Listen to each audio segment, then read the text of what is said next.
سانگڑ سے BBC news Urdu کے bureau chief Asif Ansari کی رپورٹ کے مطابق ڈپٹی کمشنر سارہ جاوید نے کہا ہے کہ خواتین کا تحفظ اور ترقی ضلع انتظامیہ کی اولین ترجیحات میں شامل ہے اور اس حوالے سے ہر ممکن تعاون کرنے کا یقین دلاتی ہوں۔ ڈپٹی کمشنر سانگڑ سارہ جاوید کی جانب سے سیف ہاؤس اور ترقی نسواں آفس سانگڑ کا دورہ کیا۔ اس موقع پر انہوں نے safe house, library, store room اور دیگر شعبوں کا جائزہ لیا، دستیاب سہولیات، سیکیورٹی اقدامات اور خواتین کی فلاح و بہبود کے منصوبوں کا جائزہ لیا۔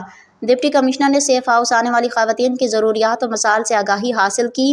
انہوں نے اسسٹنٹ ڈائریکٹر ترقی نسواں سانگڑ حنا خان کو ہدایت کی کہ سیف ہاؤس آنے والی خواتین کو ہر ممکن قانونی، طبی اور نفسیاتی مدد فراہم کی جائے۔ ڈپٹی کمشنر نے وومن ڈیولپمنٹ آفس کے دورے کے دوران متعلقہ افسران سے کہا، خواتین کو بااختیار بنانے کے لیے مزید اقدامات کیے جائیں اور خواتین کے حقوق کے متعلق قوانین سے انہیں مکمل آگاہ کیا جائے۔ بعد ازاں ڈپٹی کمشنر نے چلڈرن پارک کا دورہ کیا اور ڈسٹرکٹ کونسل کے موجودہ عملے کو ہدایت کی خواتین کے پارک صاف ستھرائی اور پودوں کی دیکھ بھال پر خصوصی توجہ دی جائے۔ اس موقع پر اسسٹنٹ کمشنر سانگڑ شفیق احمد آریسر بھی ڈپٹی کمشنر کے ہمراہ تھے۔